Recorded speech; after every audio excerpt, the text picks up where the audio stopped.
Hi, everyone, and welcome to PA Podcast Episode 5. I've got a special guest with us today, Matthew Galley from Team Wham. Do you want me to call it Wham or do you want me to call it WM? I mean, look, Wham it's really was up to you. rebranded. That's okay. Wham was rebranded to Équipe WM. So. Équipe WM, Matthew Galley. Okay, we don't have to go that far. Let's not go that far. But Matthew Galley, Team WM. Totally Matthew fine. Galley, Team WM. Pleasure to be here. Thanks for having me. Wow, you know what? We've been trying to do this for a little bit. Matthew is actually in our office, and we really have a lot of fun sometimes. We're going to keep the locker room banter to a minimum today. We will. Right? Try to. We're going to live, love, laugh a little bit. We're going to live, love, laugh a little, just so people know what we're talking about here. I want this to be zoomed in. Oh, in the back of his water bottle that says, was a live, mistake, love, okay? Laugh. You're right, but you should live, love, laugh. You know what? We joke about it, but it's a great model. I'm saying. Just saying. It's good. I'm saying. It's a very cliche. I mean, Gen Z is going to make fun of us a little bit. A lot. Right? But it's okay. But that's all they really do anyway these days, right? They got too much time on it. Yeah. We're not going to get to the Gen Zs. That's a different conversation. Yeah, we're going to have to start identifying somehow. Let's turn the page on that. We're good. We're okay. Matthew Galley doesn't want to get too heated. Let's not go there. Right. So, Matthew, let's talk real estate. Let's do it. Let's talk real estate with none other than Matt Galley. And the thing is that every time I've got a guest going, I mean, we've been trying to keep it a little bit diversifying the subjects, because who wants to hear a real estate agent talk about real estate all the time? Let's be serious about this right now. Yeah, you know what? Real estate agents today, all I talk about is the market. Same post, same everything. So it's cool. I like having different topics to talk about, right? Because there's more to a real estate agent or team than real estate. The human behind it as well, too. I mean, that and a couple of cringe-worthy quotes that go with it, right? Such as live, love, laugh.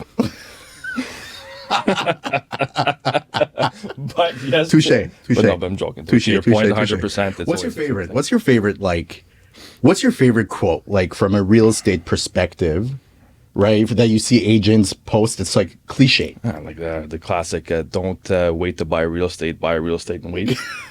Like I love it. Like which agent has not done that, right? And like, but it's true. It is true. I'll give it that, right? Like, is it? To a certain degree, yes. Yeah, right? I guess. But at the same time, just come up with something different. It's been used 500,000 times, so you know what? Let's turn the page. I think I like, what is it? The best time to buy real estate was 5 years ago. The second best time is now. That's that is classic. Shit, you really gotta love our industry. You do, and you know what? It's a rinse and repeat cycle, because it just seems like everyone is just constantly posting these things. But anyway, you know what? It's part of the game, and if it works for people, it makes them happy. Well, the quotes are being recycled. They are. The quotes are being recycled. So, and then you wonder, why do people hate real estate agents? It's because of statements like that. 100%. Right? We try to steer away from it. I mean, I went a little different with the live, love, laugh. All right. It was for a water bottle, so it's fine. I meant well.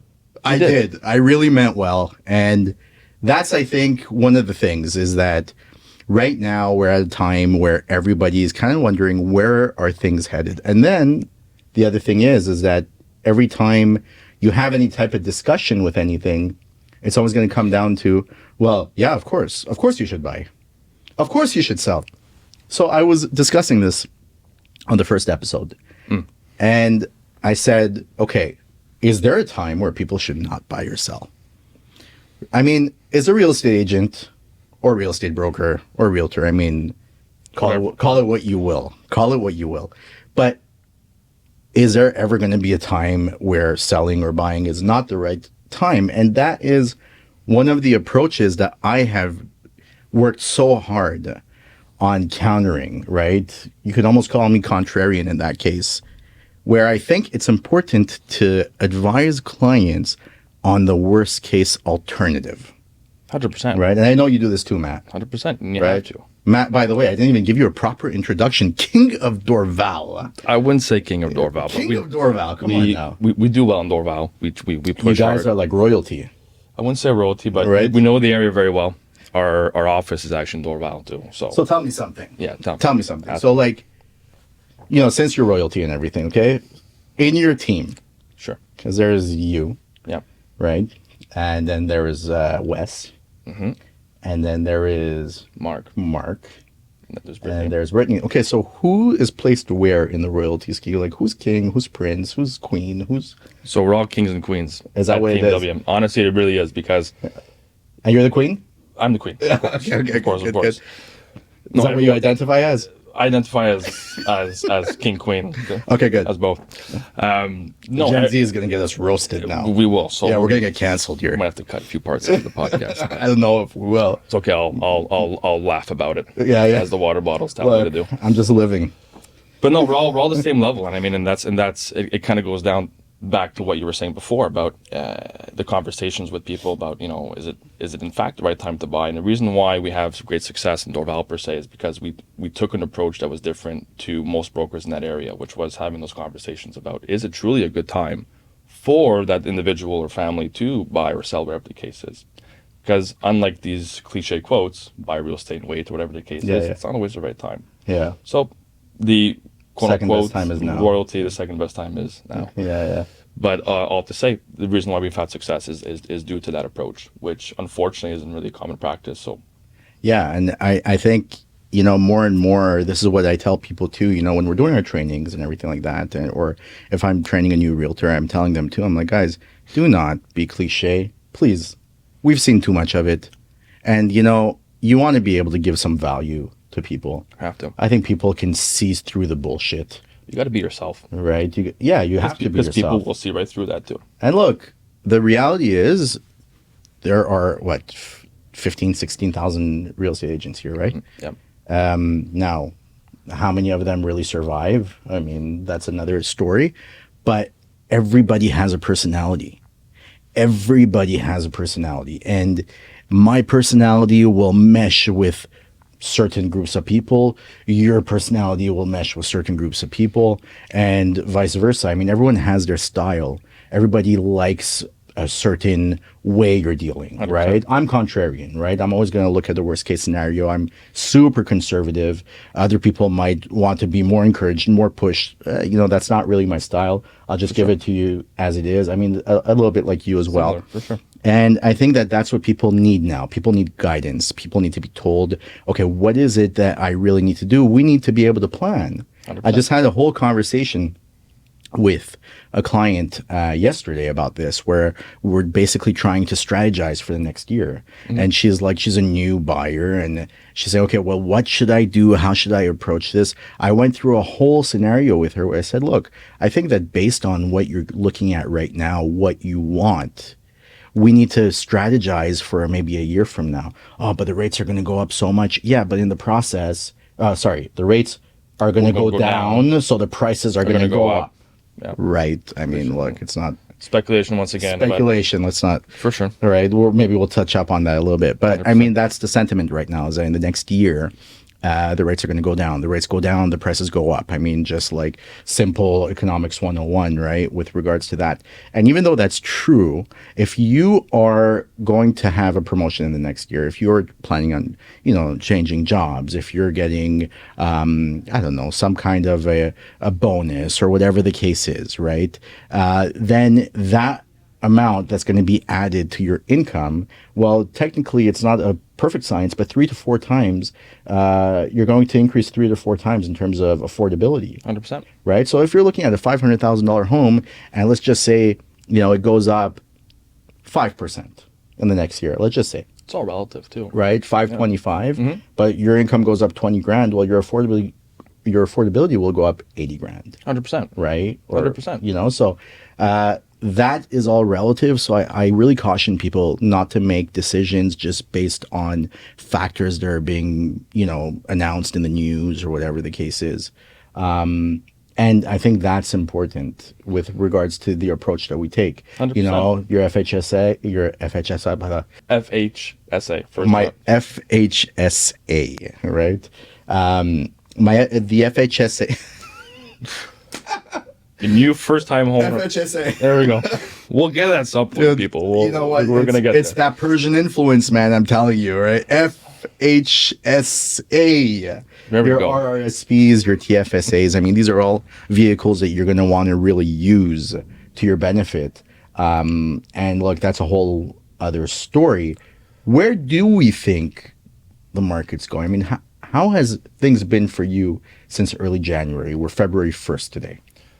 So right out of 2024, team and I have been extremely busy. Yeah. Extremely busy. And to your point, right, it's strategizing with these clients for this upcoming year. I'm actually meeting, I got a call yesterday. Matt, I want to buy the first property.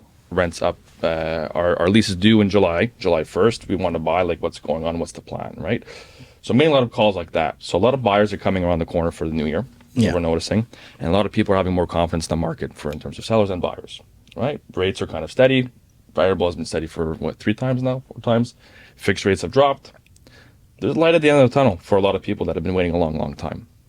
So 2024, first month so far, a lot of strategizing of what are we going to do? What are the best odds for our seller clients? What are the best odds for our buyer clients? Let's come up with a game plan that's best suited for those people. Right. So super busy. And I think that should even rates stay the same, variable rate stays the same, I do think the market is going to be ramping up because it's looking like rates are going to be going up. And that was the number one worry for a lot of people. Well, I think that the economy really took a turn. I really believe sincerely that they really took things way too far with the rates, way too far. And like, I understand that there is inflation, and I touched upon this before too. I get it, right? For sure. I guess one argument is they should have never been that low to begin with. 100%. They should have never been that low to begin with. To have a property go skyrocket 25% in positive equity in 1 year makes no sense. It makes right? no sense. Or to have 16 offers on one property. Look, we get it. There's a housing crisis here in the city of Montreal or Quebec in general, right? Yeah. There's not enough homes for buyers. But impossible. And never should we have a market where there's 20 offers on a property. Should never be the case. No. It makes no sense, right? So rates were definitely too low.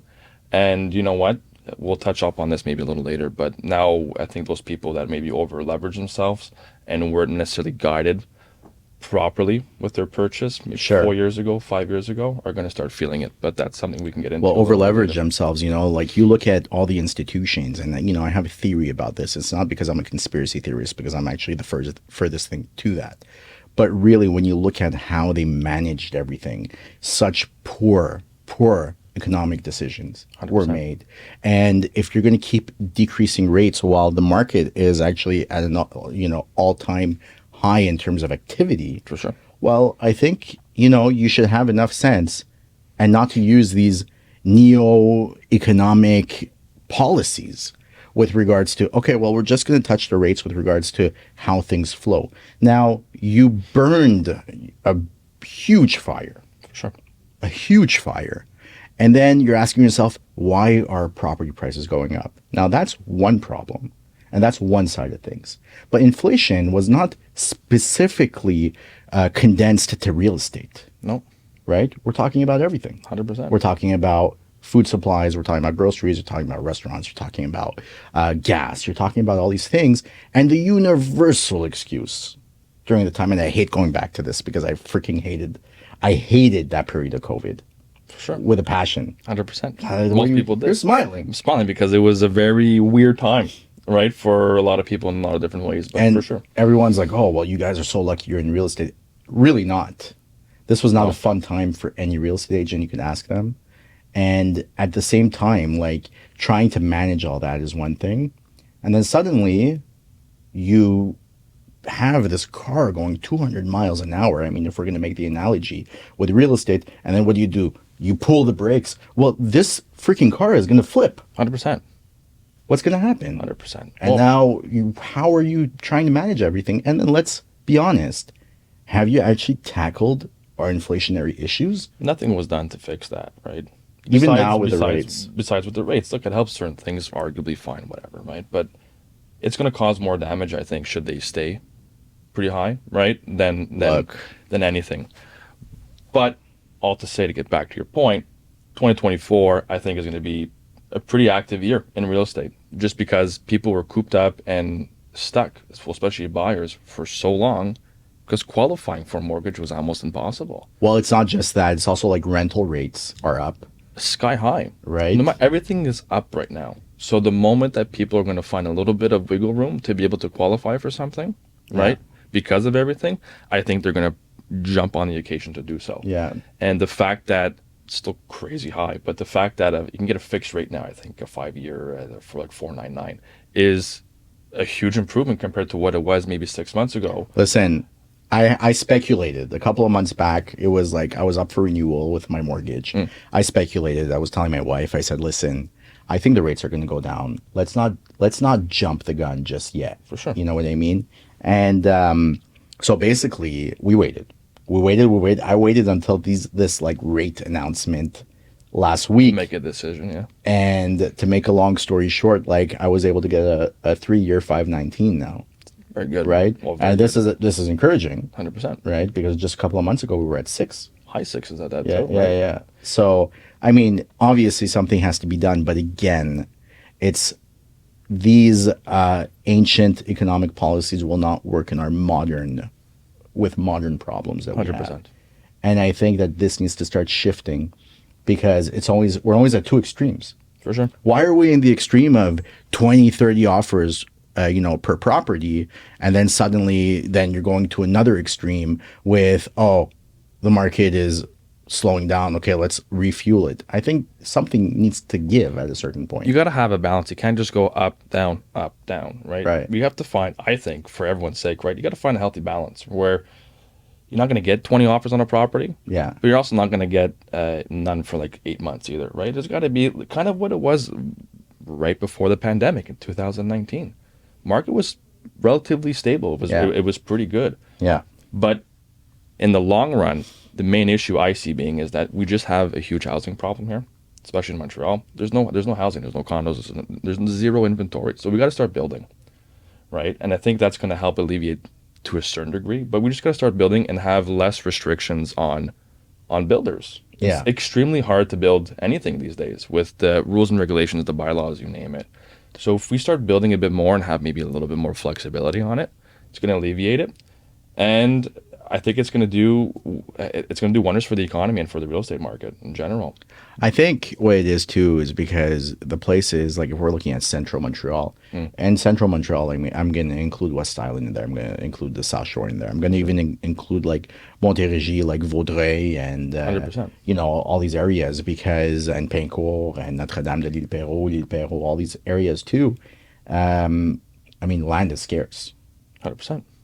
So you got to keep going further and further and further. For sure. And that's, I think, part of the issue. Now, we have the population that's going up, right, in Montreal and Quebec and Canada, in general. And now we have to try and get more properties out there, right? For sure. But again, I think that the policies in place with the institutions in play need to also help complement this objective, 100%. right? Well, it's because it's very hard there's a few factors, right? There's the whole topic we're talking about now, but then there's also the affordability. Once again, going back to the mortgage rates and stuff like that, like institutions, like banking and stuff like that, have to find ways to make it easier. Like a first-time, the first-time home buyers program for RSPs or FHSA. FHSA, yes. It's good vehicles, but at the end of the day, it doesn't solve the issue that someone who's starting their career and wants to buy a starter home doesn't necessarily have, especially with the way the price of groceries and stuff like that are now, don't have the saving capacity to even put things into these accounts, No. right? So there's that whole separate issue too. Yeah, like we got all these vehicles. No one's really able to contribute to them at a certain stage in their life necessarily either, right? So to me, it's like we need to have more tools in place to help people get there. Whether it's like in the States, they have 3% down payment. But things are cyclical, right? Things are cyclical too. And I think finances are cyclical as well. I believe that there's always an opportunity to be had with regards to, finances and your job and your growth potential and et cetera, et cetera. I mean, I also believe that you need to be ambitious with your goals. But in general, if you're looking to be more ambitious, you're looking to grow your income, well, yeah, you're going to have more opportunities at play.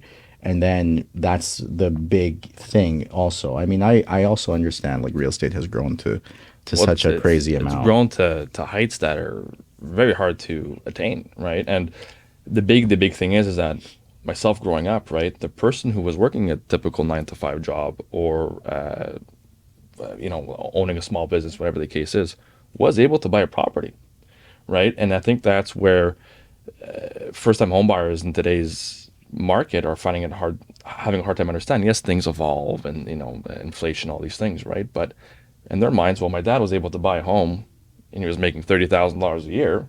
Now I'm making $90,000 a year even, and I can buy a 1-bedroom condo, right? So it's like, obviously there's a few factors and it's not always going to be like this necessarily, but I think there's a lot of frustration just for that reason too. People are kind of looking back at what it was growing up. Yeah. Like their parents and stuff like that too.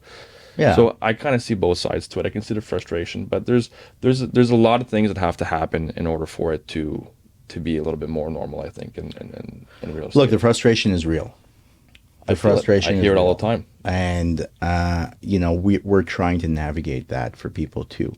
And, not everyone has that affordability, obviously. And there needs to be ways to help. And I think it's important to put vehicles in play to allow that. 100%. I think it's also important to also work with what you have. 100%. So, what I often see is also people overstretching. Oh, well, I really want, as an example, you can afford a 1-bedroom condo, let's say in Griffintown, just like as an example, right? In Griffintown, Montreal. Oh, well, you know what? I would really like to have, a 2-bedroom in, I don't know, Westmount. You know what I mean? Like, well, it's not going to be helpful. You can't always get your wish list right away. No, right? And people will over leverage themselves to such an extent and use really crazy extremes to be able to try and justify, what they're doing. And I've seen people go to B lenders. I've seen people, and I'm like, what are you guys doing? Well, that's where having a good experienced real estate broker comes in handy, right? Because you can talk the client or potential client off that ledge and save them down the road a lot of money, a lot of headaches, a lot of problems, right? Yeah. And that's where too, it's a classic thing that I tell my clients, the buyers, right? It's look at what you need right now. Everyone has a wish list, right? But if you're a single person or in a couple, or a couple, and you don't have any children, and all you can afford for the time being is maybe a 1-bedroom condo, to your point, let's say Griffintown, whatever. You guys start somewhere. Then get in it. You use that as once again, that could be your vehicle. Yeah. For a piggyback onto a bigger property and the shorter time kind of thing too, right? So it's having the right guidance to get you to that dream or that vision of you wanting, that 2-bedroom condo, for example. You got to start somewhere. You have to. And I think that's the biggest takeaway. And if you're understanding this, based on your needs, then you're going to have to make certain concessions. 100%. Is it location? Is it budget? Sure. Is it year of construction? Is it finishings? Somewhere, something's got to give. And I'll tell you that with somebody who has a $500,000 budget or somebody who has a $2 million budget, we will always see the same thing. You will wish to have the one that is, 10% higher, 20% higher. And no matter how high I bring your budget, you'll always want more. 100%. So the important thing is to remember that and understand that you're going to have to make certain concessions, right? I don't know what's going on with me today. Maybe you gotta. Maybe I need more water. You gotta drink some water. All right, I'm gonna drink some water. We're laughing at least. Oh, yeah. A little bit. We're laughing. You're like, and we're living. We're living and loving and laughing. We gotta live, love, laugh. No, here you go. Here. There we go. All right, drink it that way. That's how you're gonna drink the water from now on. But no, to your point, Poirier, right? It's you gotta. People always forget too, right? Like going back, like I look at my parents buying a property for whatever it was, $100,000 back in the '90s, and to a certain degree, it wasn't exactly the home they wanted either. So they made some sacrifices and they grew with it, and then they ended up getting the kitchen they wanted, or doing the renovations they wanted, and having. So it takes time. Hindsight is 20/20, right? 100%. Like you look back at it and you're like, wow, well, these people really had opportunities. But we also forget, like even with our parents, there were certain risks that were inherited with that. 100%. and that were inherent rather, so in the 80s rates were like 18, 19% or whatever they 100%. were. Yes, by our standards today, I mean, when we're looking at it, we're like, wow, the prices were like 40 grand, but the revenues were not that high either, right? So 100%. it's like, it's all relative. It comes back to the same thing. Obviously, even with considering even inflation, like they were able to afford more than we can. For sure. And things were not as expensive. And I feel like things were like so much simpler. You look back when you were a kid, and maybe this is always universally the case, but you look back when you were a kid, and I kind of feel like things were just simpler.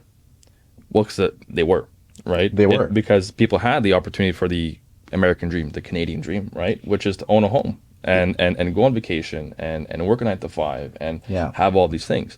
Now it's kind of the opposite, where it's if you have to be working, the girlfriend has to be working to be able to even afford like a 1-bedroom condo. Yeah. Right. So 100% things were, in hindsight, probably a little bit simpler back then, or seemed simpler too, because also the processes and the way things were going were a lot easier at the same time. Well, I think it's also like the pressure that's put on people too with social media and all that stuff.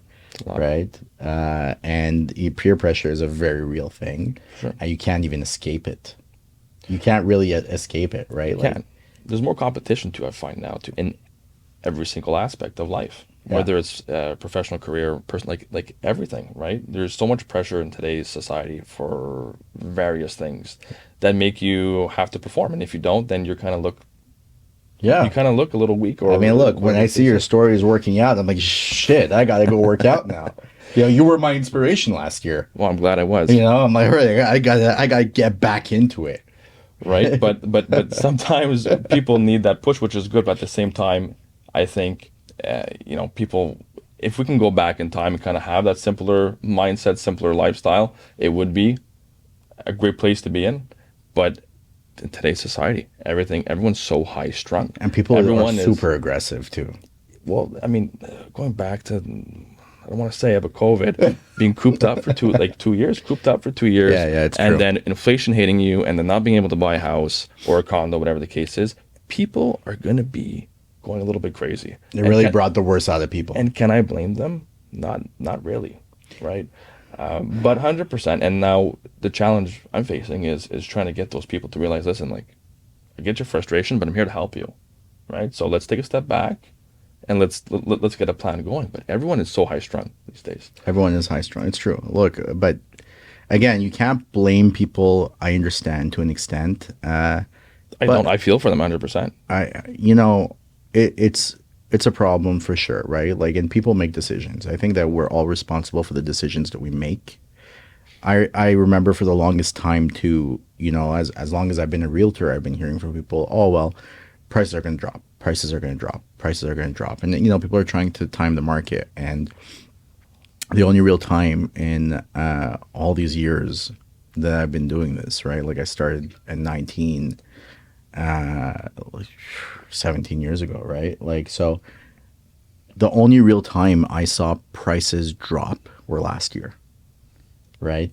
And and dropping from all-time highs. So when you're trying to like time the market, it doesn't work the way that you would want to. During COVID, it was the same thing. I mean, prices were going up. So was the stock market, right? And, people kept waiting. I mean, at a certain point, you're going to have to pounce. I think it's totally okay not to buy.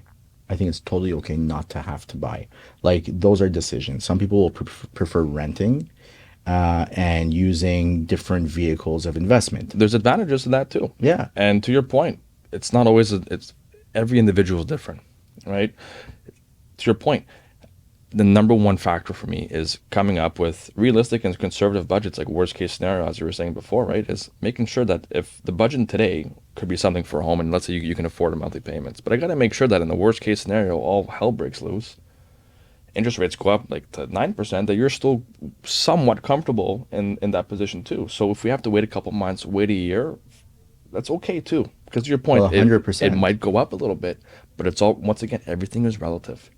And you don't want to be stressing, like most people are now in this, like right now, stressing for your first 4 or 5 years of owning a home or a condo. It should be enjoyable. So the important thing is to make sure that you're comfortable with the payments. Yeah. And if you're not, to your point, there's nothing wrong with renting. You can actually save quite a bit of money still renting. Right. Even though prices now for rentals are high. Yeah. But people are eager to get in there. And yes, I'm all for it. And I'm a big advocate for it too. If you can and it makes sense, let's go for it. But it doesn't always make sense. It doesn't. And you need to be able to learn to sacrifice certain You got to things. have a little bit of wiggle room. Right. Or whether it's in terms of price or location.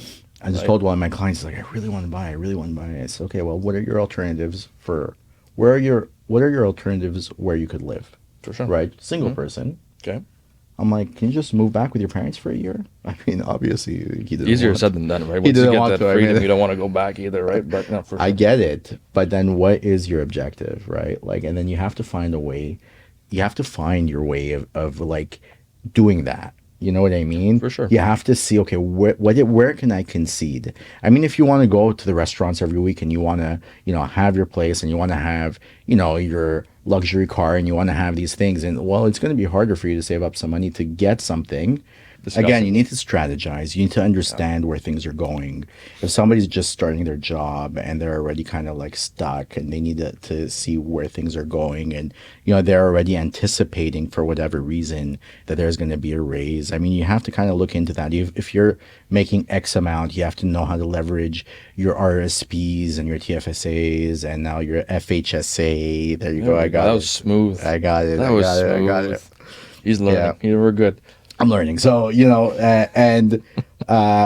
I, again, because people are like, oh, well, I don't want to contribute because I'm losing my cash flow. Yes and no. First of all, you can leverage your RSPs. It's really important for people to understand how powerful that is, because yes, you're taking out a loan. Yes, you're paying interest, but ultimately what you're going to put in is going to alleviate cash flow as well. So as an example, if you're making $100,000 and you're going to contribute $20,000 to it, if you have a 30% tax rate, for instance, was that $6,000 of cash that's coming back to you? Is my calculation correct? Give or take, yeah. You're good. Right? Yeah. So 30%, yeah. Makes good. sense. Yeah. Don't worry about the math. Okay. People are getting the general Anyways, idea. look, It's I'm okay. sorry. I'm just You're not at the bank anymore. $6,000. Let's say. I know, right? By the way, I'm gonna finish what I'm saying. That we're gonna get to the bank, but There we go. so that already is alleviating things for you. If you're taking 20%, and even if you're paying 10%, which is already extremely high, that's not what the rates are. But even if you're paying 10% interest, is $2,000, but you have alleviated that $6,000 that year, and you can actually contribute that to your FHSA, and then after that you can invest, and you can make 7 or 8% on your investment. So those are things that people really need to understand how to leverage. I don't want to get too much into it. Obviously, I'm not a financial planner. Full disclosure, I'm not a financial planner. This is here. not legal advice or financial This is advice. not legal advice, right? We got to put that in the disclaimer here, right? Put it right here. But strategize, talk to your financial advisor, see what you could do. But it's really, really important to see what you can do and how you can manipulate your income, and not pay to the government and try and figure something out, right? But I'm not because the government shouldn't take our money, but That's a whole other. yeah, You just open up a whole I can of know, worms. right? No, to your point, there's a lot of there's a whole lot that goes into it, and people have to be educated about it, and it's got to make sense for the individual. Once again, right? It always comes down to, does it make sense for that particular person? Yes or no? Do they have the capacity to use these vehicles? Yes or no? And you got to work with what you they've gotta work got. with what you have, But at the same time, you also got to make to our point. Hold on, say that again. To- Say that again. Our point A little Freudian slip there. before. Okay, talking too much. I'm not drinking enough water. Drink okay? some water. I will Please. after this sentence. We're keeping things PG here, We are okay? PG, poor. Right. Okay. Live, love, laugh a little bit. I'm laughing. We're good. All right. I'm gonna have some water. You have some water. I'll finish It's what hot I in was here. saying. It is hot in here. Right. But I'll People say, think just shooting a podcast is that easy. I'm boiling over here. just so people have context here, we're in a room, no ventilation, door shut, curtains, 2 huge lights going on. And why is there it's no hot. ventilation? Why don't we say that? Well- Because I was told you can't have ventilation, otherwise it's going to go through the audio. I mean, there must be like a way. There's always a way, I'm saying. but whatever. We're sweating through it. We're having. What do I know? We're having fun. Yeah, you're just a real estate agent, okay? We're just real estate We're just agents, real living, estate loving, laughing. That's what we're doing. So many people don't know, right? But Yeah. myself, I was at the bank for a couple of years. Matthew Galley was at the bank for a couple of years. Both of us worked for Bank of Montreal.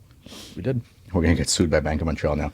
But, both of us did work for Bank of Montreal. Put that disclaimer back on the bottom. Bank of Montreal has nothing to do with Priya Ansari and Matthew Galley, right? Let's put it out there, okay?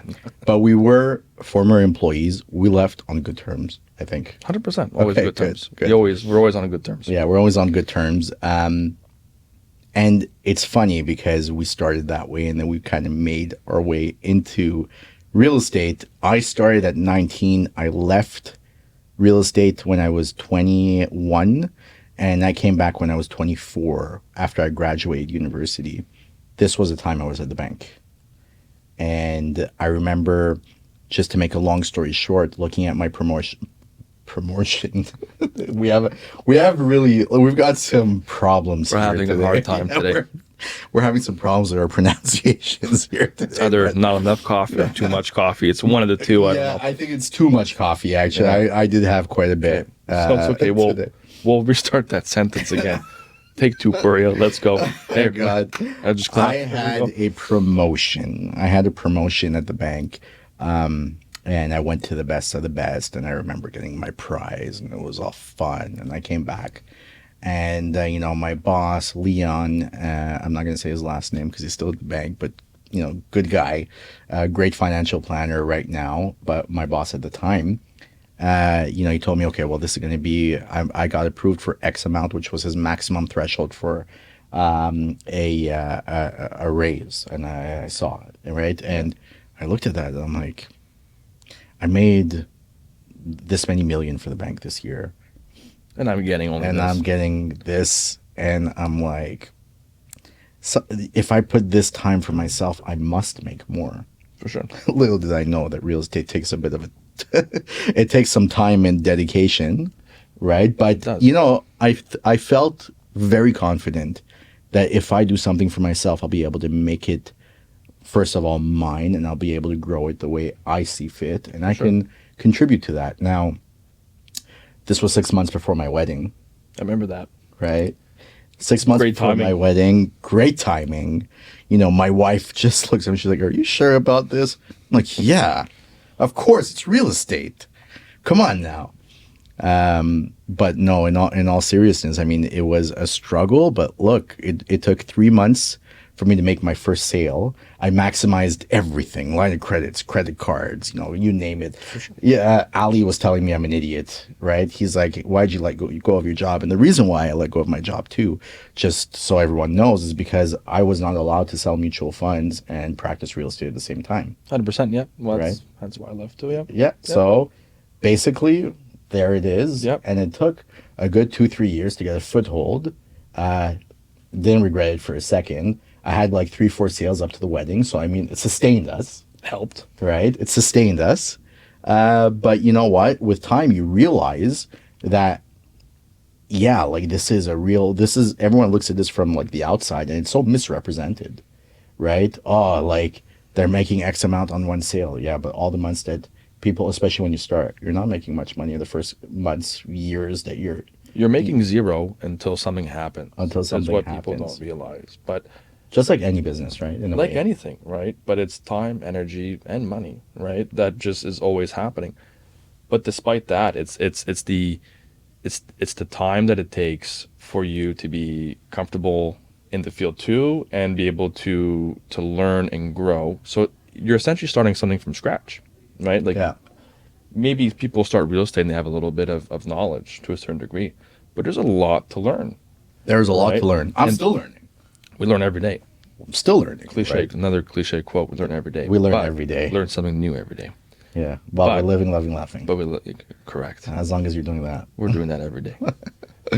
But at the same time, like I'll say it takes time, and people expect results out the gate. And if that's the mindset that new brokers are going to have, or brokers coming in, to the industry for the first time, they're in for a rude awakening. Absolutely. right? It takes a lot more than just a few connections and a few home sales to get you through it. And I think that's the difference that we're seeing in a slower market, for example, in 2023, Right. right? A good broker versus maybe a broker that kind of got into the industry thinking that it was going to be quick and easy. Right? Let's not forget, people have a lot more information today. People can go and get a lot more information. Get everything on Google in 2 seconds, right? So yeah, Siri, whatever the case you is. need to have a skill set that goes beyond what the general public will have, because people are very specialized in their skills and what they do, right? So if they're going to a realtor or a real estate agent or a real estate broker, I mean, whatever you're going to call it, you need to be able to guide that client in a way that they can't do themselves, right? For sure. And I think that this is really, really important. People need to learn. You need to inform yourself. You need to be able to educate your client, in lack of a better word. You need to be able to tell them things they don't know. If you're going into a home, you need to be able to say more than, this is nice. 100%. And you got to make sure that the person that's representing you, so the broker, agent, whatever you want to call it, right, is there to educate you along the way, right? Not only explain to you, but educate you and explain to you why certain things are important, right? But also make sure that your interest and your desires and what you're looking for are actually met, and not just doing it for, okay, I found something in their budget. Right. It's standing. Right. Cool. Let's sign the offer. And then next thing you know, you never hear from them again, right? That's where I think our approach is a little bit different, Right. compared to most, where it's we care about the person first, or the client first, their needs, truly what they want, and we're here, and we're there for them every step of the way, and educating them too. Yeah. Because what's the point of saying, yeah, it's not a good home, just trust me, it's not good. Okay, Yeah. well, why is it not a good home, or why is it a good home? Because, well, during the visit, I saw this. Right? All that goes a long way, right? So anyways, all to say, it comes down to time, energy, and the approach. No, Into real estate, and 100%. it's extremely important because, to your point, if you're going in and you know kind of what to look for, you're also saving your client some money before an inspection takes place. You know what I mean? I mean, if I'm going into a 50s home, I can probably tell that there's a vermiculite in the attic, Sure. and I can ask, listen, is there a vermiculite? First of all, is there vermiculite? Do you know? Right. 100%. Second of all, if there is, have you done any tests for asbestos? For sure. Right, just as an example. For sure. So now I might have that information. Maybe somebody is so sensitive to asbestos, even though this could be decontaminated, that they would never buy this house. So you're already avoiding an inspection to get to that point, 100%. right? If there's aluminum wiring, right? Again, this is a topic that, some people say it's okay. You could paste it and it'll be fine with a certain, with a special paste or whatever it is. Sure.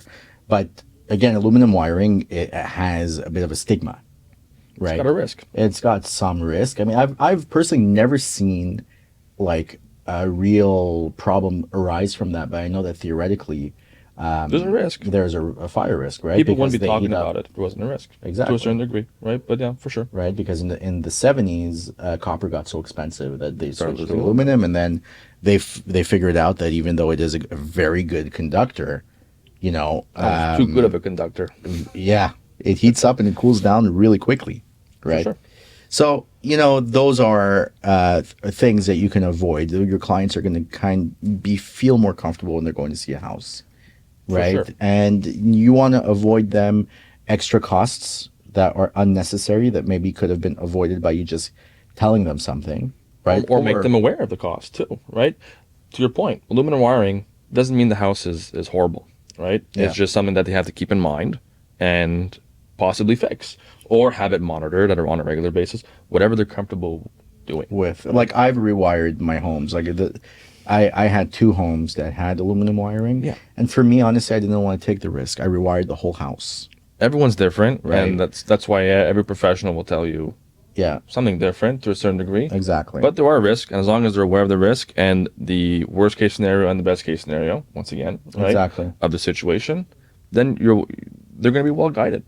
I think that's the point too, is look at the worst case scenario. So before an inspection happens, they're already aware of the worst case scenario. We 100%. have negotiated knowing the worst case scenario. For sure.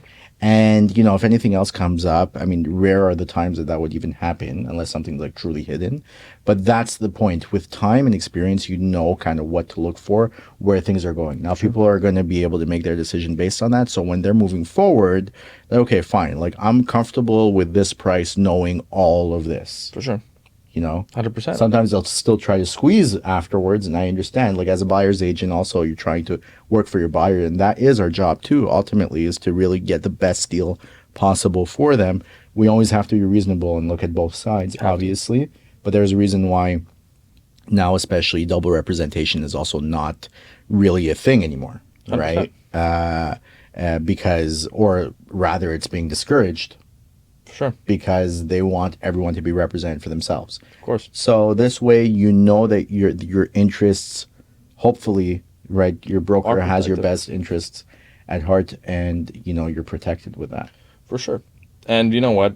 All that being said, I encourage people, because I have the confidence in what I do, right? Speak to other brokers and before listing a property or whatever the case is, right? Speak to other brokers, get a feel for who they really are and what their expertise is, right? And find the one that's best fitted for you. Right. Because once again, our approach isn't meant for everyone. But at the same time, you'll be able to sniff out one who genuinely is going to build a plan for you or be there for you. One who just wants a quick payday, or you know, will do their job to a bare minimum, and like that's it, that's all, right? Yeah. So very important too. Choose wisely. Find that good fit and use professionals. Now, we've talked a little bit about kind of, you know, what it is, like what our job is and all that stuff, right? Yep. What are our plans this year with regards to, okay, well, how are you navigating your business? Mm-hmm. I think A, and then how do we think, you know, buyers or sellers should navigate what's coming? You know, what are the things that they need to look for in 2024? For us, it's essentially, it always comes down to planning, right? So to the beginning of the podcast, when I mentioned I'm getting a lot of calls now for buyers and stuff like that, it's coming up with, everyone says plan. It's genuinely coming down with a plan and saying, okay, like now you're most likely going to have a window of opportunity to buy in 2024 before things kind of shoot back up a little bit faster. Who's laughing at you? I heard that. It was pretty intense. Hopefully, I don't know, but kind of threw me off for a second. I was like, oh. What? I kind of want to know what was said to make the person I know, laugh right? so much. We're shooting a podcast here. They can't hear us. Yeah, We got some soundproofing. Yeah. And no vents, apparently. And we got no vents, right? But I think we've adjusted to the heat, right? I'm glad you did. Yeah. I'm still hot, man. Yeah, the camera's like, I can't deal with this heat right now. But of course, it has to happen when Matthew Galley's here. I mean, you bring the heat on, right? I try. Yeah, I try. It's good. I don't like when you call him Matthew Galley. It makes me sound like I'm either in trouble or like Matt. super important. Matthew. Oh, there we go. I've been summoned to the Puya podcast. There we go.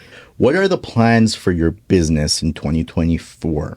Yep. And how can we help that complement what buyers and sellers are looking for in terms of our clientele?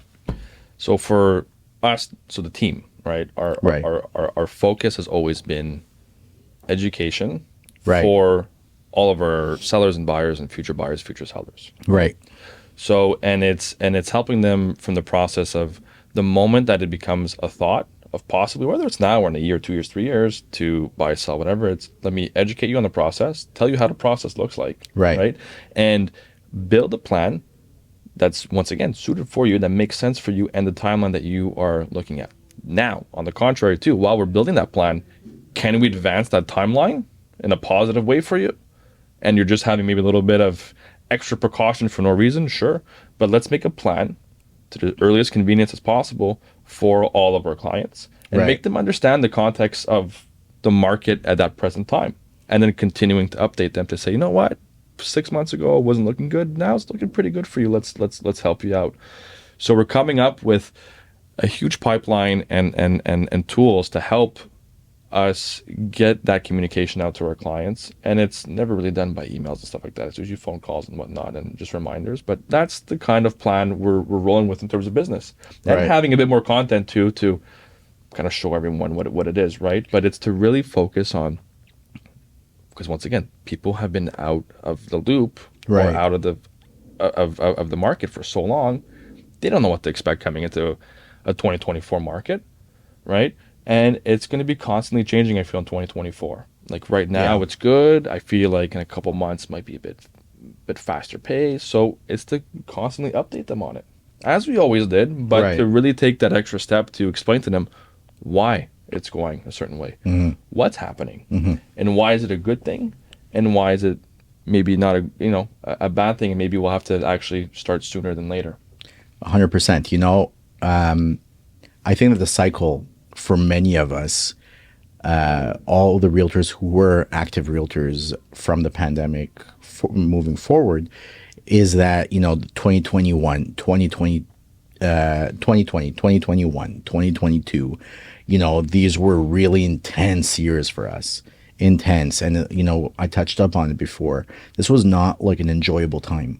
Wasn't. It was not an enjoyable time. I mean, you talk to any active realtor, they'll tell you this was a very stressful time in our lives. It was. Right? And it was work, work, work, work, work, work. And you know what? There is that aspect of it. sure. Working is one thing, but then after that, being overworked to the point of being kind of pulled left, right, and center, you know, it wasn't a fun experience. And there was no real, it was not cohesive either. It was just a mess. It was nonstop. And 2023, I feel for many of us, was a period also of recovery, right? was a breath of Finally, the market kind of like slowed down and let us breathe. You know, we couldn't breathe all those years. Couldn't. It was nonstop. And then you have to hire. Then you have to try and find different ways to complement your work to make sure that the quality of your work stays consistent. For those people who made sure that the quality of their work stayed consistent, I mean, you're like that, I'm like that. You know, our clients do come first. Always. And so that was a really important point. So 2023 was recovery mode. 2024 is go time. 100%. And I feel like on a business level, it's one thing. Obviously, you need to put things in place to make sure that, you know, your business is also being leveled to a point that is beneficial to your clients as well. 100%. You need your business to get to a certain level to give that benefit to your clients, Sure. right? So content is one thing, definitely. I think that content that is complemented with real information is really what people want, right? Content showing off your car, your watch is not what people want. No. Right? At And all. that's unfortunately, It's the opposite. it's a big part of, you know, our industry, unfortunately, is kind of being marketed in this way where real estate agents are just kind of showing off their things. This is not what people want to see. This is why we're hated, by the way, right? By so many. We're right up there with lawyers, right? And I'm not dissing lawyers. I mean, we're right Sure. there statistically. If you look at the most hated professions, we're there neck and neck with lawyers. Sure. That's why we get along so well with them. I'm going to say that, but yeah, sure. But to say it's people need guidance. For sure. And that means tell them if they should not buy or sell. For sure. I have no problems doing that. And you have no problems doing that. course. But unfortunately, people think that the means justifies the ends. We sell real estate, but do not be a salesperson. I say this all the time. And it's a great way of working and running a business. It's having that human approach. Yeah. Right? You can't always be a salesman. And you want to sleep well at night. For sure. And you know what? I think You that's know at the end of the day what's happening, right? 100%. And so you know if you're telling your client bullshit. And if they're being guided in the right way, where that, Right. you know, you're not going to get a mystery call in 2 years saying, hey, Matt or Poria, my house is falling apart. What house did you make me buy? I'm never going to have that issue because all of the facts are presented. That's how the team operates. And that is why we take pride in our services. And longevity in our business also will determine this, right? 100%. And that's why you see realtors leave after a year or two, because they're unable to retain that. You know, I've worked on my network for so long. I've met so many people, and I've been very privileged with hundreds upon hundreds of clients who continuously refer me because they're satisfied Sure. and because they trust me. Well, to your point, right? And even as a business level, even if you're looking at it on a business sense, Sure. it makes no sense for you to be so short-sighted. So you really need to guide your clients, guide them well, right? Don't be typical, salesy real estate agent. I mean, there's enough of that, and that's why they're going to get really, they're already getting kicked out of the market. Sure. We're seeing that more and more. And you know what? It works for certain people. Like you got some big names out there and stuff like that that have a different style of marketing, and it works for them fine, right? For me personally, I'm assuming for you too, it's never really been my approach. Never really will be. Very humble, low-key person. I just want my client to be happy, have a good service, and to your point before, give me referrals because I'd much rather work on a referral basis than to go pick up someone off the street because I know So much better. one, it's more controlled, right? I'm not trying to qualify all these people that I don't know or whatever the case is. And look, I do it, but 95% of our business as a team is referral based. Yeah, And we're proud of it because it's a testament to our hard work and our dedication. absolutely. Right. And I think that our approach, very similar, is better in the long term. And it's not in your face. It's very low key, relaxed. It makes us enjoy what we do. I think that's the big 100%. thing. 100%. I'm working with people who, in general, it's the same types of people I'm working with. Sure. And because they're referred, when they meet you, it's a whole different vibe. different dynamic than 100%. when you're trying to do any cold marketing. Well, in a sense, you're soliciting them. For sure. And if you're soliciting them, they always feel like they have the upper hand and that they can talk down to you if they want to because, okay, well, what are you going to do to get my business? Well, you know what? I'm not here necessarily to try and sell you on who I am. For sure. You know what I mean? Like, go and interview people, see who it is. At the end of the day, there's so many real estate agents out there. I had touched up on this before. What style works for one person may not work for another. I may be able to have, a great relationship. I think in general, like as a real estate agent, you have to be so dynamic that we get along with so many different types of people in general, sure. right? So that I think that's not as much as of a concern. But in general, look, some people have a different style that they're more comfortable with.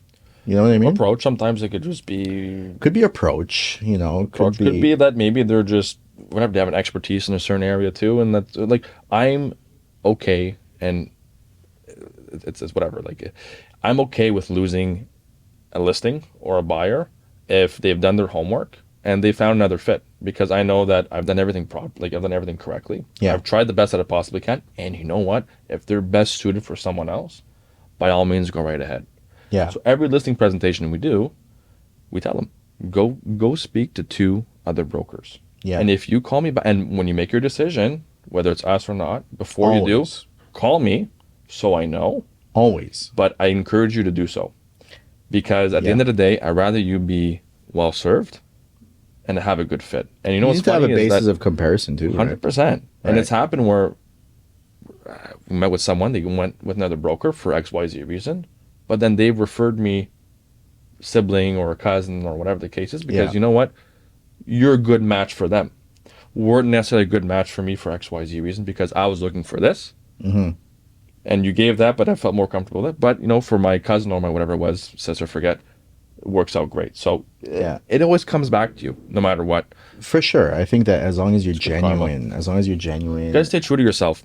right? That's what it is. And it depends too, right? Like under circumstances, For sure. right? Like, it's I'm not gonna lie, it's rare because it's through my network. It's very rare for me to lose a listing, right? Or 100%. a listing presentation, just like it is for you guys, especially in your sector, right? But I did lose one time, and I remember it too, where they're like, you were the better fit for us, but another realtor came and they gave them an offer for the house at that moment, and they were happy with it and they went with it. Fine. You know what I mean? Like, 100%. I'm not here to try and supersede that. For sure not. Right? an argument could be made that if it was exposed to the market, maybe you could get more, maybe you could get less. But these are risks. And so if, 100%. if people do not want to take those types of risks and they're able to avoid people coming in and out of their house and all those things, and they're more comfortable with it, Sure. then yeah. And those people referred me 2-3 clients There you go. down the line. I didn't sell their property. They had another realtor come and sell it off market. But at the same time, they were happy with the relationship. And this is a relationship-based business. And for me, the relationships supersede everything. 100%. That's really what it's all about. That's what I really enjoy, is dealing with people, dealing with my network, trying to also help in the process, knowing that you're going to be a calming and positive presence for them. Sure. And ultimately get them to their goals, For sure. right? It's always what I'm about. And just like you, I mean, we've discussed this before, sometimes you might not make money, but you're going to do something for them. You know, like I've done proprio deals for clients without necessarily being paid, and it was fine. You know what I mean? For And it sure. was fine. It's because, look, I'm never going to be the guy to make someone lose something just because in that moment I'm not making commission. And also on the flip end, I'm also not going to be the reason why they don't get a property only because of the differential is my commission. 100%. That's my rule. 100%. My rule is if the differential of affordability is my commission and I'm unable to bring it down to that price for whatever reason, For sure. right? Because it's an affordability thing even for the seller sometimes where they're at rock bottom, they're sure. already at a loss. 100%. This has happened. So Sure. if Especially in this moment. my buyer, as an example, cannot buy only because of this differential, which is my commission, Make it I, in that moment, will make the decision to drop it because my presence should not supersede that. 100%. You understand? Client always comes first, and that's the thing. That's how we grew our business, right? The whole team. It's we stay true to ourselves, Yeah. and we want people to see us as a great human being first. And by default, it's going to translate into being a really good real estate agent at the same time. 100%. Because the way that I am as a real estate agent is Matt Galley, or it's going to be Wes, or it's going to be Mark, or it's going to be Brent. We're the same person, okay, with a few more technical professional terms along the way, but Yeah. right, but that's what it is. And to your point exactly, right? We've always focused on the client, never how much money we're making on a deal, how much money maybe the referrals are going to be. It's I don't care what I get paid. Yeah. It's are you happy? Did I find you what you wanted? Did I sell your place properly? That's all that matters to me. Your reputation is important. It always is. And we're fortunate enough, and we've worked hard on it to the point where our reputation does precede us, right? And I think that is already so valuable. It's valuable because you want to, again, I'm going to say it again, like I want to sleep well at night.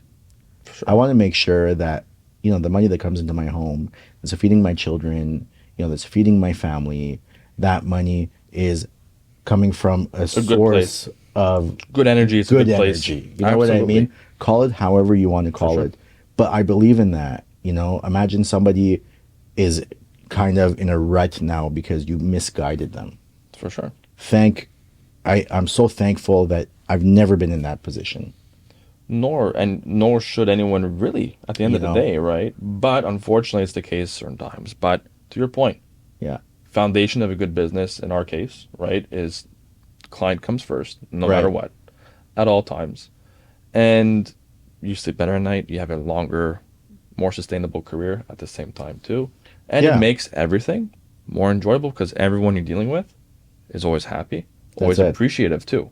That's it. So you don't and the realtors who hate their jobs. I mean, we know some of these people, right? The realtors who hate their jobs are the people who have to constantly go out and fight for business. And the reason why you're fighting for business is not, and again, it's not because I'm doing it better or you're doing it better or whatever. It's not that. It's, I mean, in a sense it is that. Could be. But it's because we've always understood that it's a long game.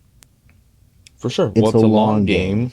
And for whatever reasons, right, there's other factors than business, whatever. But I know that if I've done everything in my power to supply the client with great information and a fantastic service and whatever the case is, by default, it's going to be a long term. And the way I look at it too is that for whatever reason, if I had to stop tomorrow morning, real estate, am I going to be able to look back on those years and be happy with what I've done for my clients? And that's what keeps me going too. Is Yeah. that if I just choose, you know what, I'm done with real estate, I want to go do something else, which won't be the case because I love real estate there. But am I going to be able to look back and say every single transaction I've done, I'm at peace with, Yeah. right? And I think that goes a long way too. And by default, it just becomes a well-oiled machine where you're going to get referrals, your business is going to grow, and it's going to grow organically. Right. That's what I've seen in the 5 years I've been in the business. And I've been in the business, for quite some time. I've seen all the cycles to this until now. From from the subprime crisis of 2008 until now, like I've seen For sure. what the market has done, and things have changed. Big time. There's a lot more information out there, and right now AI is instrumental. Also, I don't think we've even begun to see. We scratched the surface. It's really just scratching the surface 100%. right now. And we have to understand that AI is going to be impactful. So today, AI, I think, is a tool. But we need to be conscious that AI, in some cases in the future, and maybe not that far from now, may have capabilities to replace brokers. And I would even argue that perhaps in some cases, they can do a better job than some brokers who exist in our industry today. So we have experience. Experience cannot necessarily be replaced by AI. But certain capabilities, such as data, and which is really what a lot of clients want. Anything analytical, Yeah. I think is AI. Whatever, AI has already taken over that kind of field anyway. Right. Whether it's like stats, anything analytical, right? Like super quick. What it can't replace is the expertise of looking at a home, visiting a home for the time being. Who knows what's going to happen with AI, right? But for the time being, saying like, look, to your point, you got a good chance you could have vermiculite or asbestos up in the attic, right? Or you have aluminum wiring, like maybe like certain things, right? But AI can't really do that for the time being. And then that's where the expertise and the experience that you have on the field makes a big difference. Yeah. Well, I again, the experience is instrumental, right? Because there's only so much you could do. With time, I think it's going to get better and better. We have to be able to navigate what AI is going to do. You got to work with AI if you want. You have to work with AI. If you want to be. That's really the point. Evolving with it, you have to. Yeah. It's a learning curve for a lot of people, I think, in the industry, right? Using AI, but it's amazing because it, as much as it replaces certain things, it also improves your job as a realtor at the same time. Whether it's like digitally, virtually staging pictures and stuff like that, not many people were doing it up until the past year and a half. Now it's like everyone's doing it. Yeah. And AI can do it for you in 2 seconds. Look, right? You have to be, you have to learn to adapt and help it complement what you're doing. You do. And a lot of people, for instance, like, I don't even know if we're allowed to mention them, but like Duproprio came up, right? Like so many times in our career. Yeah. And I always tell people, like, so many realtors hate them. Why? Like, I get it. Oh, they're replacing what we're doing. They're not replacing what you're doing. Because if somebody is using Duproprio, it's because for whatever reason they feel more comfortable with Duproprio than maybe you. Well, for whatever reason, right? There's also factors that go into it, right? Maybe they want to save money. That's one aspect. Yeah. Right? Oh, that's a whole different conversation. But now, to your point, with AI tools and stuff, people can attempt to get all the information needed, figure out how a transaction looks like in real estate through AI, and try and do it themselves on Duproprio. Yes. Right? Yes. And do I necessarily blame them to try? Not necessarily. Is it ambitious and unwise for many different reasons? I think so. And that's a whole other conversation. But can I blame someone for trying to do it and maybe save a few bucks and do the whole experience themselves and have control over the situation? Because some people like to have more control over things. Right. By all means, try it. But AI has enabled people such as Duproprio. That's one thing related to real estate. There's a whole bunch of other things that it can do, right? Yeah. Has enabled people to have access to information once again. But I think that's my big thing. Like I don't mind. I think it's good for Duproprio to be there. It's one more tool for people to use, and if they feel more comfortable to do it, that's great. I think that's where we need to be able to give enough value, and it is the responsibility of brokers out there versus the FISBO applications that are there. It's the responsibility of the broker to show that he has that much more value. And if you do not bring value to the table, then you know what? Don't blame, and I say this to brokers, don't blame the Duproprios of this world. Don't blame the FISBO applications. Don't blame FISBOs for making this decision, because they feel like they can bring more value themselves than what, let's say, the brokers that they've met have brought on. And that's a real thing. That's fine, but at the end of the day, any listing that I've lost for whatever reason, whether it's a FISBO, whatever the case is, I call them back and I say, why did I not get your listing? Mm-hmm. I did something wrong along the way. I'm the first one to learn from my mistakes, right? But it's also interesting to know in this case too, like what's the cause of it, right? Right. So you have to be held accountable, Always. us brokers, at all times. And if there's a reason for it, then it could be, a BS reason. Right. It could be a very valid reason too. At least now you know. And then you can work on that to be like, okay, you know what? Like, I have so much value, and I forgot to mention this one little part. It's really hard to believe, but we're not perfect. We're not perfect, right? As hard as it is to believe. I mean, I've got Matthew Galley here. Matthew. Okay? I'm far from perfect. I call him Matt. That's why it's a bit weird for me to call him Matthew. But it's very weird. I got Matt over here today. It's hard to think that you're not perfect. But you know what? There it is. There you go. And that is the genuine side of Matt, to say, listen, I'm not perfect. I know I'm not perfect. And if there is something that you're going to make as a mistake, you're going to go and try and correct it. And I'm the same way. I'm not perfect either. Sure. I'm not perfect either. So I'm trying to see, okay, what can I do different? If there is something that kind of went wrong along the way. I'm reactive sometimes, you know what I mean? Sometimes someone might, say something that rubs me the wrong way or whatever. Push a few buttons, that's normal, right? Yeah, and I might just react and say something or whatever. And you know what? You learn from those things, especially early on in my career, right? Like I was very sensitive. Well, especially when you get into the business, you're a newbie. You have all this pressure, right? Yeah, you feel the pressure. I remember, man, it's so funny when I first started real estate. So almost 5 years ago now.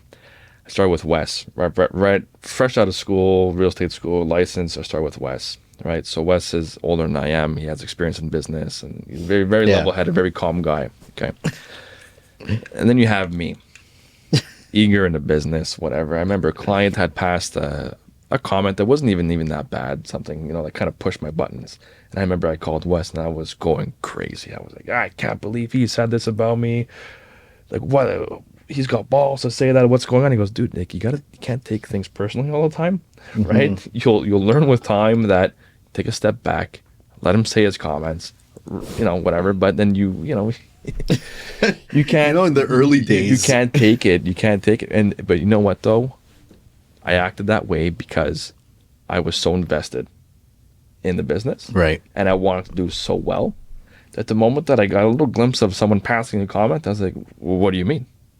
Right. So, but then like you with time, you learn to take these little suggestions or these comments and you take it with a grain of salt. But at the same time, you can look back on those comments and say, what made him even say that in the first place? Right. Right. So it's funny. It's funny you say that because like you get so amped up when you're first in it.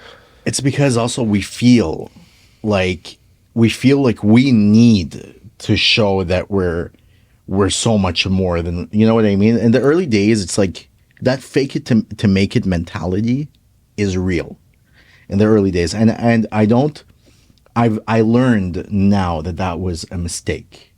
For sure. I learned now, like we made those mistakes, fake it till you make it, and again, social media plays such an important role in that, where you're like, okay, no, I have to show that I know what I'm talking about. And then like, you just came into the business. So what do you know? For sure. What do you know, really? I'll never forget. I'm gonna name drop him. It's fine. Like I had a deal with Patrice Ménard. You know Patrice, right? PMML. Yeah. Of course, yeah. And man, did he humble me, this guy? Because I remember I made the offer. It was for like a 7-plex, right? I never really commercial offer before then. Okay. I was 25, I think I was, right? Sure. 26 or whatever it was. And I go to Patrice and, Patrice comes to me. He's like, Pouria, t'as jamais fait ça, hein? And I'm like, oof. Ben oui, j'ai fait ça, Patrice. Qu'est-ce que tu dis? Right? He's like, non, Pouria, t'as jamais fait ça. Right? Oh, and He didn't say it in In a an bad arrogant way. way, by the way. You just took it a certain way. And you know why? You took it to heart. Because I had done like one or two commercial like offers, sorry, not offers, but one or two like commercial, shoulder brushes with other commercial brokers. And, the commercial world is so cutthroat, right? sure. And the first guy I met that was humble was Patrice Ménard. I'm going to say it. And then he actually taught me how to write my offers, right? And he's like, this is how you write an offer. And this is how I know you've never done it. And I looked at him and I said, yeah, you're right. I'm sorry. 100%. I'm sorry. I've never done it. It's just that I want to represent my clients and I really don't want it to work against them. He said, it's not going to work against them. I'm going to just show you how it's done. For sure. And he showed me how it's done. And I'll tell you something. I write at least my multi-residential deals, like industrial is a bit different. Exactly way you But thought my you had to do it. multi-residential deals to this day, I write it the way Patrice taught me how to write it. And if anybody questions it, I tell them, You don't know how to do it. It's your first deal. it's isn't your it? first deal. Let me show you. That's No, good, but though. if people do question, I tell them, like, by the way, this is the way Patrice writes his offers. So don't question. They're like, oh, okay. There you Right? go. Patrice is known in the multi-residential world, right? he's a big name. And I have a lot of respect for him because he's also grown his brand to Significantly. what it is. For sure. And look, he's a good guy and he always wants kind of like the best. The best outcome for And everyone. it's just funny. Like I throughout the years, we had a couple of run-ins afterwards, and we've always had a great relationship. He's great, and I have to thank him for that because I learned through that experience, and a lot of my commercial deals and my multi-residential deals thereafter stemmed from learning how to write that offer. So thank you to 100%. Patrice. Well, there you go, right? But to the point too, right? It's if you can't take that criticism and you use it in a positive way, what good is it going to do for you, right? So obviously at first your first reaction, just like mine was probably was, who's this guy? What is he saying, right? But if you're able to take a step back and say, you know what, there's a reason why he's saying this. Yeah. And then I look back to him like a 25-year-old kid. Oh yeah, I've done this so many times. Like, come on, who are At the you end of the kidding? day, you're just some young puck. Like he knows it was your first time based on your age and everything, right? So Like, who are you kidding, right? This is over 10 years ago, and I remember it like it was yesterday. And it's just funny. And that's why even now, like, I really try to give back. Like, there's a lot of brokers who come, they have questions. I'm here to give back. And look, my mentor did it with me too. Ali did it with me, and I learned through that. And I tried to really pay it forward that way, 100%. as you do. And I think that's what it is. I think if everyone is willing to learn things the right way, to stay genuine, and they have good intentions, I think that's what's really going to get you through these years in real estate, especially in the early days. You need to be able to navigate those days extremely well to be able to survive. And 2 years is what my theory is. If you're able to survive real estate for 2 years, then you'll be able to make it. I tend to agree because the first 2 years, it shows a lot about your character and what you're willing to do to stay, to survive in the industry.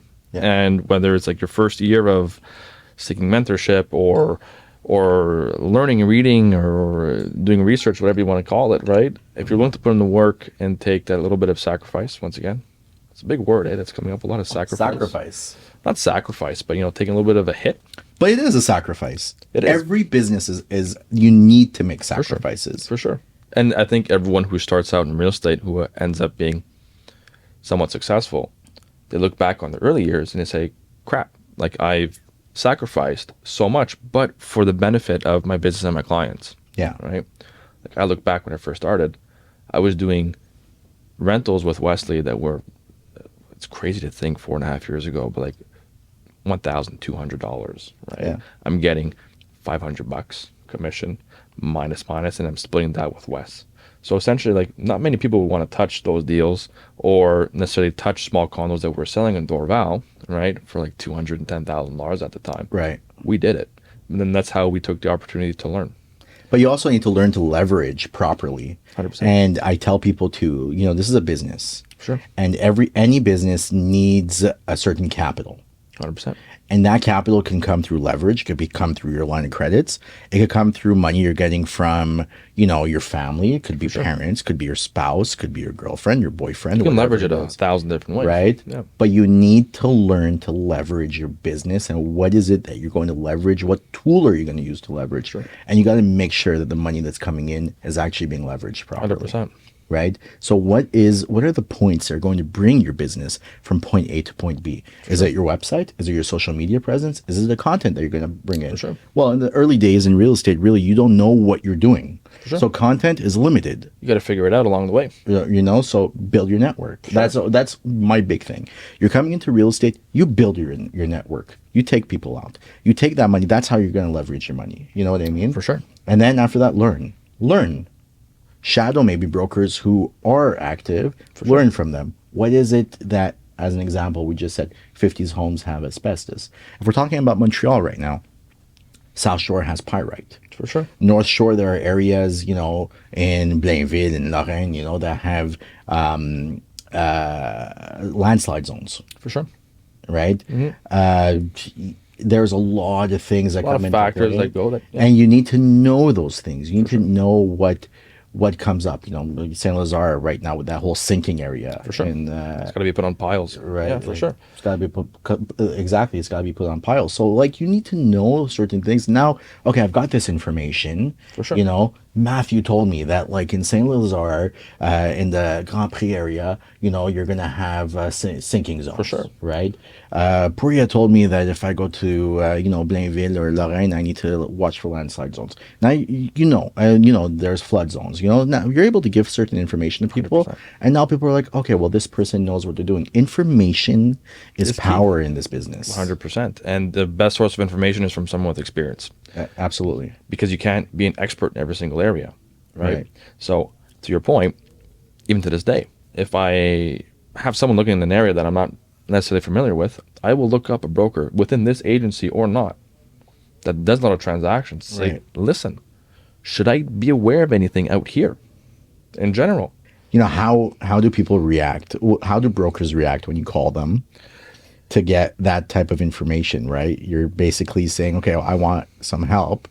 They don't tell you, to fuck off. No, of course not, right? If anything, they see it as a compliment. Okay. Right? So the way I position it is listen, I'm very familiar with certain areas, but I don't necessarily do a lot of deals out here. I see that you've done quite a few. Right. Anything that I should know about, I'm seeking your expertise as a colleague. Right? At the end of the day, different banner or not, we're all in the business together. Right. Right?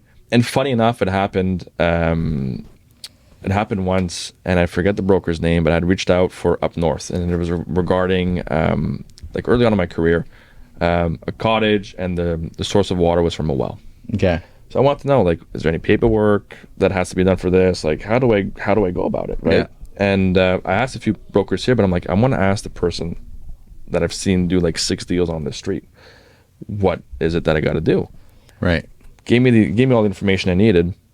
Fast forward to 7 months later, I get a visit request in my area, Dorval. Funny enough, she gave me advice on that specific area. She calls me back 6-7 months later, visit request, and then says, call me, I have a question. Then she asked me about my area in Dorval. Is there anything I should know about the building? I see that you are the expert now in this kind of building. You've done so much in the building. Right. What should I know? Anything I should know about before I go and take this person on a visit? Right? So it's a double... there's two sides to it, right? There are two sides to it, and absolutely. If you help each other out in this business, once again, disregarding the banner and all that stuff, it goes a long way, and that's what makes you a better broker. So I think that goes back to what we were saying, right? If you're here to help, for sure. It's not just your clients. It's not just when you're making money. In general, you want to be a good presence for anyone around, and that's your colleagues included. And by the way, as brokers too, it's extremely important, and that's why also the broker that you work with is really important, because if they have a good reputation, people are going to want to work with them. Sure. If I know that Matthew's coming to one of my properties, Matthew Galley, Matthew Galley. So if I know that Matt, or I'm going to call you, that's okay. The way I call you, right? Yeah. So if I know that Matt's coming to one of my properties, I am looking forward to closing a deal with you.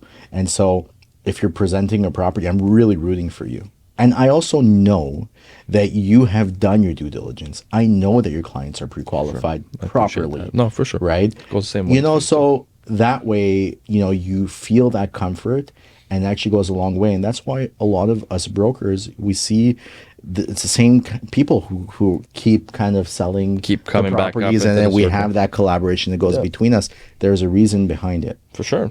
And yeah, having a reputation makes a difference. Having the reputation makes a huge difference, because then also your clients feel more comfortable with you. You know, if your client's coming with you, Matt, if they're coming to see a property, then they're going to be like, okay, well, you know what, Matt is well respected, and I know I'm going to be represented properly. Sure. You know what I mean? 100%. Or if you're a listing agent, it's the same thing. Well, okay, well, Matt has all these network people are going to want to show the property. For sure. Right. And I feel like we've built that reputation, and thankfully we've been able to maintain that reputation. 100%. And, you know, I think 2024, you know, to wrap it up, I think 2024, we have to continue that for sure. But I think that it needs to be a year where you're guiding people really properly, and you're really looking at people's best interests, because it's tough. People are just recovering from a lot. You know, some people are going to sell homes because of, you know, rates, because of affordability, or whatever the case is. And, you know, they need to be guided too. And oftentimes I caution people, don't sell only because of the rates currently, even as hard as it is, right? Because in a year, you're going to regret it. For sure. And those are conversations I'm having now, where I don't want people to lose their homes, right? And, okay, well, we're just going to rent until the market stabilizes. No, it's not going to stabilize in the way that you want. And that sale is going to be a loss ultimately. So 100%. you know, we need more guidance. Buyers need to be guided, know what they're doing. They need to take certain steps to be able to purchase what they want to. We need to guide them in that respect. They need to be informed on locations. And we need to see how we're going to navigate the markets. And through the ups and downs, we need to be able to remain transparent and give all the information we can to our clientele. 100%. And this industry has to be shaped through what we do. 100%. And it's a year of patience, as it is also a year of action, right? Absolutely. And to your point, education, patience, action, all coming into 2024, provided by us, you know, and professionals in our field to help the people navigate the 2024 market. Yeah, you need to blend. You need to blend all of those points and maintain your business, yes, but maintain it through keeping the integrity of your brand. Absolutely. And who you are and what you're going to bring forward to your clients in 2024. Absolutely. And you always got to remember to live, love, and laugh. Absolutely. Along the way. Matthew Galley. Boria, it's been a pleasure, my friend. We should do this again. We should do a hopefully the gear is going to actually, and hopefully we have proper equipment, because now I'm looking at the camera, the only camera that is currently working in this sauna of a room. But it's okay. But it's okay. We made it work. We had fun. We're still living, and we're still loving, and we're still laughing. So on that note, until next time. Episode 5 is a wrap.